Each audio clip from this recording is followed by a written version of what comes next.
In today's society, it seems that many men prioritize material possessions like suits or cars over carefully choosing a life partner. This shift in priorities has contributed to an increasing number of marriages ending in divorce, leaving behind a trail of unhappiness, particularly for the children involved. While I cannot recall the exact source of this observation, it holds a significant amount of truth. Modern divorces often stem from cases of adultery, usually on the part of one spouse. Although society, especially women, generally condemns men's infidelity, the motivations behind their actions, such as a desire for more sexual gratification, are somewhat understandable if not justifiable. However, when it comes to female infidelity, there exists a difference in societal perception. Some individuals tend to justify or overlook women's extramarital affairs, while condemning men for the same actions. Various factors contribute to a woman's decision to cheat. Common excuses include an unsatisfying marriage, feeling unloved, or lacking intimacy. These reasons often revolve around a perceived absence of love or the absence of the initial butterflies in the stomach feeling. When a woman engages in infidelity, her rational thinking tends to diminish, and she becomes driven solely by her emotions and desires. In my opinion, female infidelity carries more significant consequences than male infidelity. An unfaithful woman not only destroys the trust within her family, but also impacts the emotional well-being of her children, husband, parents, and ultimately herself. All forms of betrayal share a common trait. They are inevitably discovered. Most extramarital affairs end in a similar manner, with only rare instances leading to the establishment of something new. Rebuilding happiness upon the grief experienced by those left behind is an arduous task. Subsequently, a second phase of infidelity often emerges, the attempt to reconcile and return to the family unit. Phrases like, "I love only you," "I was a fool," or "I can't live without you and the children" are commonly used. The outcomes of such attempts differ.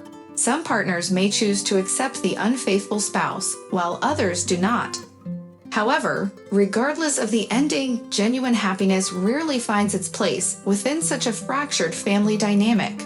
I tied the knot with the woman I adored during my 20s, sharing the same age and envisioning a future brimming with clarity and joy. Our love story unfolded according to the conventional norms. It all began when we crossed paths at a mutual friend's birthday celebration, and after nearly a year of dating, we sealed our commitment in marriage. She was my first true love, the one who had me head over heels. Even when my parents expressed doubts about our union, I staunchly defended our relationship, vowing to pack my bags and follow her wherever she went. And so, we embarked on the journey of matrimony. A year later, we welcomed the birth of our son, followed by the arrival of our daughter 3 years after that. My love for Olga, my wife, only grew stronger with time. I had no reason to suspect her faithfulness, as she never provided any grounds for doubt. I placed my complete trust in her, never burdening our relationship with baseless jealousy. Like any couple, we encountered occasional disagreements, but these never escalated into full-blown scandals. We swiftly found common ground and restored harmony between us. This was the rhythm of our lives for 17 years. However, as time went on, our circumstances took a turn for the worse. Olga's sudden change in behavior left me perplexed and concerned. Without any apparent reason, she became increasingly irritable, instigating arguments over trivial matters. Notably, she underwent a drastic transformation in her appearance, dyeing her hair brunette, despite her awareness that I had never been particularly fond of that hair color. Additionally, she indulged in purchasing new belongings and a different perfume, as if attempting to reinvent herself. Compounding my unease was Olga's frequent tardiness, using feeble justifications to explain her extended hours at work. Our once vibrant, intimate life came to an abrupt halt, leaving me bewildered and sensing that something was amiss. Such significant changes within our family dynamic could not have occurred spontaneously. I found myself contemplating the catalyst for this shift and gradually arrived at the realization that it all started after the reunion. Intrigued by this revelation, I decided to discreetly approach some of Olga's former classmates, whom I happened to know. I cautiously inquired about the reunion and what may have transpired that could have triggered such a profound alteration in my wife. To my surprise, they revealed a multitude of intriguing details about Olga's past. It turned out that during their 10th grade year, Olga had been deeply infatuated with a classmate named Sasha. He possessed striking good looks and enjoyed immense popularity among their peers. However, their paths diverged after completing school. Sasha ventured off to pursue higher education in another city, where he eventually married the daughter of a factory director and started a family. Olga, understandably heartbroken, eventually married me, and we led separate lives in different cities. However, fate had a different plan in store for them when Sasha was relocated to our city, leading them to cross paths once again at that ill-fated reunion. Their reunion rekindled their old flame, and the dormant love between them was reignited with an intensity that neither could resist. Regrettably, their reunion marked the beginning of an affair that neither of them could bring themselves to end.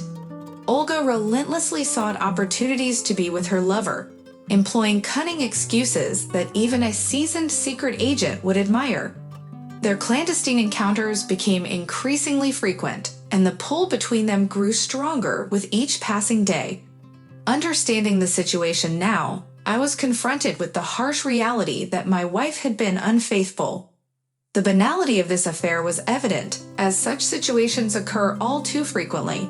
I was already aware of the name and address of Olga's lover, so all that remained was to catch them in the act and confront them. It was an unpleasant situation, and I couldn't help but feel a mix of emotions. Besides my love for Olga, a sense of disgust began to creep in. Knowing that my wife was being betrayed by another man left me with no hope for a future together. However, before making a final decision about the fate of our family, I decided to have a conversation with my wife first. I approached her directly and asked about her lover. In response, she erupted into a massive scandal, filled with hysteria, accusing me of all sorts of wrongdoing and blaming me for her shattered life. The recurring theme of the argument was that I was not only a scumbag for ruining her life, but I also had the audacity to question her honesty. Oh, the treachery of women. I waited a few more days, and one evening, when Olga once again stayed late at work, I went to the address where her lover, Sasha, lived. He opened the door for me, and when I inquired about Olga's whereabouts, he simply nodded towards the kitchen. There, I found Olga sitting with one leg propped up on a stool smoking. As soon as she noticed me, she jerked back and angrily exclaimed, "Why did you come? I love him." Without any preamble, everything became clear to me. However, I made one final attempt to remind her about the children. To my dismay, she insisted that the kids would stay with her and her new partner, suggesting that they could come to me once they had settled into their new lives. Overwhelmed and lacking the strength or desire to continue the conversation, I firmly declared to my wife that I would no longer discuss it. I emphasized that our exchange marked the end, and I would initiate the divorce proceedings myself. Olga turned away, her gaze fixed on the window, signaling the finality of our conversation. In silence, I left the apartment, descending the staircase and stepping out onto the rain-soaked street. The drizzle dampened my spirits as I lifted my collar and trudged along the glistening houses. That evening remains etched in my memory, the last evening of my marriage to Olga. My heart and soul ached, tormented by doubts. Perhaps I shouldn't have given up. Maybe I should have fought for my wife, striving to win her back. Yet deep down, I sensed that my efforts would be in vain, that she would never return. Before me loomed her vacant, indifferent eyes, the eyes of a stranger. Overwhelmed by an unbearable sadness, I clamped down on my coat sleeve, fighting back the desperate urge to howl in despair. When I arrived home, I gathered the children and explained that my mother had embarked on an extended business trip. Deep down, I knew that I couldn't keep the truth from them forever, but the timing wasn't right. Unexpectedly, my son questioned me, asking if Mom had left because she found someone else to be her husband. I simply nodded, unsure of how to respond. He embraced me tightly, and we sat like that, finding solace in each other's presence for what seemed like an eternity. The following day, I took the decisive step of filing for divorce. Although 2 months had passed, there were still some legal matters to be resolved, giving us a window of opportunity for reconciliation. Throughout this time, the children remained under my care, while Olga showed no urgency in introducing them to a potential new father figure. Then came a moment straight out of the movies. One evening, my ex-wife unexpectedly appeared at my doorstep. She confessed that she had left Sasha, admitting that she had never truly loved anyone but me. I am deeply sorry for my actions. I have been selfish and thoughtless. Do whatever you want with me, but please don't push me away. I listened silently to her plea, all the while knowing that her former husband had tragically passed away that night in her lover's apartment. I assured her that I would not stand in the way of her seeing the children, but I made it clear that I could never live with her again. As Olga looked at me with tear-filled eyes, I saw a mixture of remorse and lingering love. Summoning all my strength, I managed to maintain composure, and then Olga departed. Later that evening, she made an attempt on her own life by ingesting pills. Fortunately, a vigilant neighbor discovered her in time and promptly called for an ambulance. Olga's life was saved. Her parents intervened, taking her from the hospital and bringing her into their home. She reached out to me multiple times, begging for forgiveness. Even her mother visited my office, attempting to persuade me to grant Olga forgiveness. However, my resolve remained unyielding, despite the agonizing pain in my heart and soul.